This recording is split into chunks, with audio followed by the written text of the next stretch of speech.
We are just a couple days away from a massive football game for the Denver Broncos. First divisional matchup of the year, and it comes against the undefeated Los Angeles Chargers. Been talking about this dynamic for the last couple days. In the previous video, we talked about the Broncos' defensive struggles here as of late, really going back to last year. If you haven't watched that video, it's a must-watch before kickoff if you're a Denver Bronco fan. And today, I want to talk about the offense a little bit. And it starts with Bo Nix. There are a couple things that we need to watch here from Bo Nix moving forward. But before we do, guys, appreciate you being here. Make sure to smash that subscribe button. Drop me your thoughts after this video in the comments and set an alert so you never miss a video. All right, let's talk about this offense. This Broncos offense will go as Bo Nix goes, okay? The quarterback, it's the only position where you're going to touch the football on every single play. And Bo, it's been a mixed bag here through two games.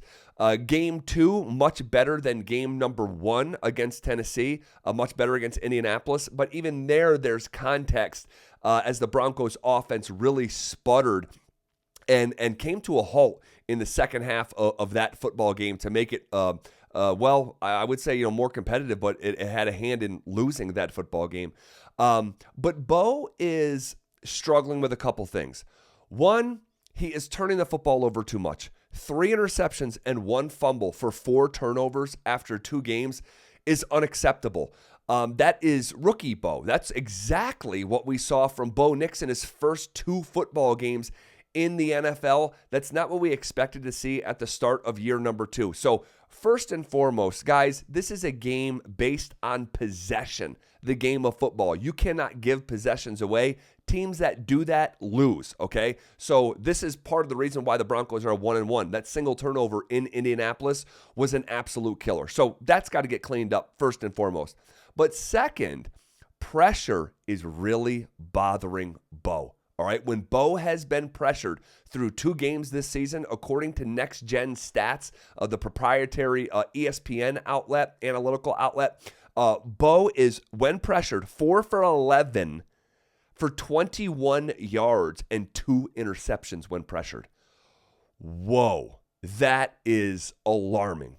When he's not pressured, Bo is 43 of 59. Guys, that's a completion percentage of 73% for 361 yards, 4 touchdowns, and 1 interception.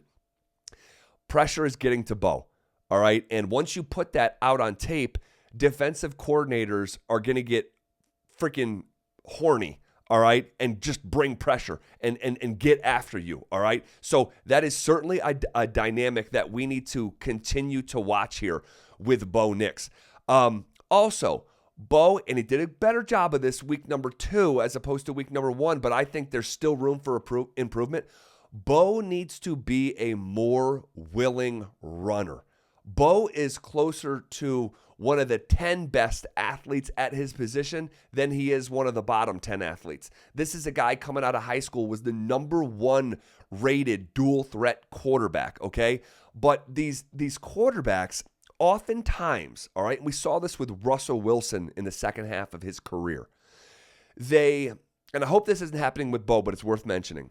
A lot of these quarterbacks sometimes can not be, I'm trying to find the right words, not be like ashamed or embarrassed to run, but they don't want the label of a running quarterback. Even, in my opinion, the greatest running quarterback of all time, Lamar Jackson, even he, at a certain point in his career, began to curtail his rushing attempts to the point where his mom had to speak up and be like, hey, Lamar, this is part of the reason that you're here. Do not let this be a hit to your pride, the fact that you are using what God gave you. And I would say the same thing to Bo Nix.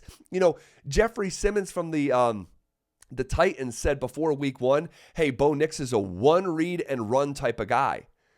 And I've talked about this a lot on 104.3 The Fan with my co-host, former Pro Bowl running back Philip Lindsay. Like, did that get into his head? Was that actually bait from Jeffrey Simmons to try to get him to stay in the pocket?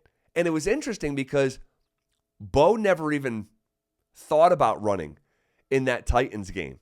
And I know there was one or two design runs, but for all intents and purposes, from his upside in that category, like, dude, when there's green grass in front of you, like, you have a God-given gift, all right? You remember that song, This Little Light of Mine, I'm gonna let it shine. Like, Bo, let your gifts shine.